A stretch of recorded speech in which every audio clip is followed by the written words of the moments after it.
Hey everybody, I have a very quick but a rather layered message for you today, and hopefully you will stick around to hear all of it. We're going to touch on celibacy, we're going to touch on, or I should say abstinence. We're going to touch on communication, and we are going to touch on the gospel a little bit. Stick around for all of it. It's all very important. Hopefully it'll set some of you free and help you to think about things in different ways. So earlier this morning, very early this morning, I tuned into a live stream on Instagram with a young man who is very popular in the health and wellness space. I'm not great with names, but I think his name is Rambo. And he was very wisely articulating why he is saving himself and why he does not think it is in anyone's best interest to act off of lust. And he even mentioned that all of the great men who were brought down to their demise, or at least most of them in the Bible, it was due to their lust. And he was explaining these experiences that he's had that mirror those experiences of those great men. And I was so proud of him, but unfortunately, in the comment section, there were two older men, and I say this because I saw the wrinkles. One had a full gray beard. They decided to insist in the comments that intimacy is natural. The desire for intimacy is natural. It's a natural occurrence. And I was a bit livid. And I eventually commented, responding to them, what is your point? This young man is not demonizing the desire for intimacy. Yes, that is natural. But intimacy does not occur. It doesn't just happen naturally.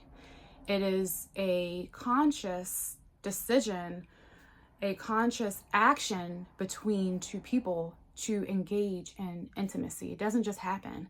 And we all have the ability to protect and direct our intimacy. It doesn't just, happen to be given to anyone who it just naturally occurs with. You can create boundaries for yourself and control who gets to experience any kind of intimacy with you.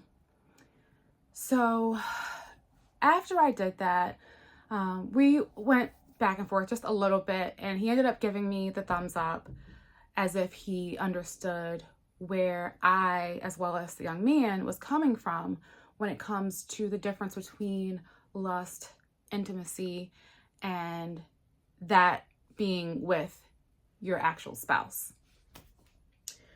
So the next thing I thought about was, what a pity it is that these are our elders. You have this young man who's in his 20s explaining wise decisions that he has made for himself due to his experiences.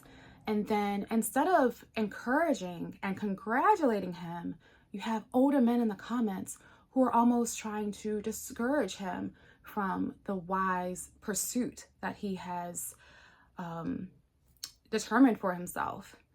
And I was thinking, sometimes, despite the wrinkles, despite the gray hair, the people that we esteem as elders are simply people who did not become wiser, who did not become intellectually fortified, and just simply got old. And it's really unfortunate that that is the case, but that's our reality. And we have to really vet the people that we consider our elders and consider our mentors and people to look up to and emulate, because although there is the instruction for the elders to help mold us younger people into the ways that God approves of, you have to really look at their fruits, really look at their the outcomes of their lives and decide, is this someone whose life I really would want for myself? And if the answer is no, then you have to vet that person out. Maybe there are certain things in their life that you can kind of look up to and seek wisdom from. But for the most part, if they aren't in a position that inspires and attracts you, there are other people out there who you can learn from. And as someone in her mid-30s, I'm in this interesting place where, yes, I have elders who are in their 50s, 60s, and up, maybe in their 100s, but I'm also sort of an elder as well to people who are in their teenage years, their early 20s, even the same age as myself, because of the experiences that I've had. And I don't take that lightly. And that is why I am creating these videos, because I realize that I have been through and learned so much, and it is just a disservice to other women to just keep it to myself. And the last part of my reflections that I wanted to share with y'all are, when it comes to communicating, for instance, when I was communicating with this older man my thoughts about intimacy and lust, we have to remember that there are several parts to communication. There is the sender. There is the encoding of the message that the sender is packaging. There is the message itself. Then there is the decoding of that message that the receiver is going to do. And then there's also the receiver themselves. So even if you have a message that is 100% correct and you encode it with 100% accuracy and articulation, despite all of that, if the receiver has an issue with you, maybe it's the way that you look, maybe you remind them of someone, maybe your language does not resonate with them for some reason, maybe they have a different grade level of understanding than you have. There are so many things about yourself that just doesn't transfer well to the receiver. And then there is the articulation of the message and the way that they understand that articulation that just might not work out. So don't beat yourself up if you are often misunderstood, because a lot of times it has a lot more to do with the receiver than yourself or the way that you presented to them that information.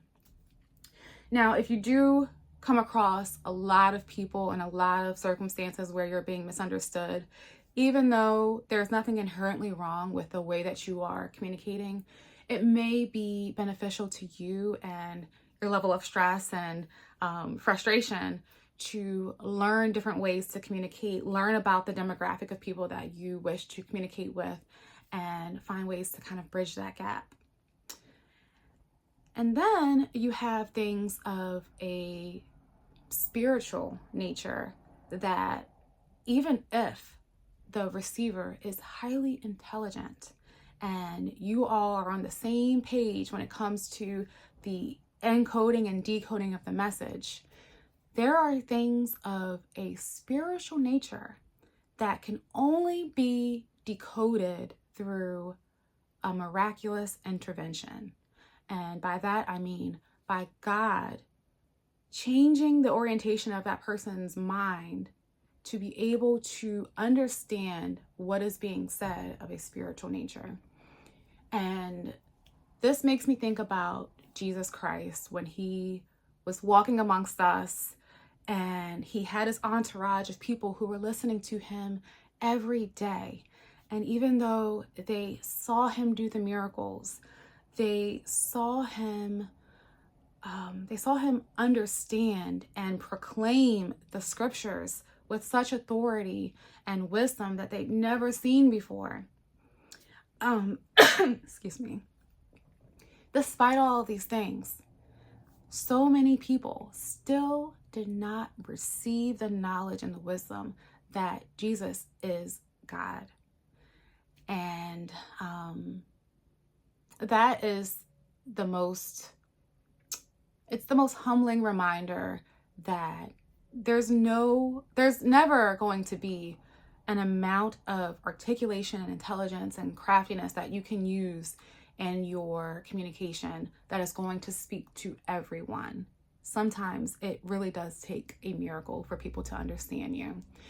So on that note, I appreciate it if you made it this far in the video, and hopefully I have freed you from any frustrations that you might have about communication, and I will see you all in the next video.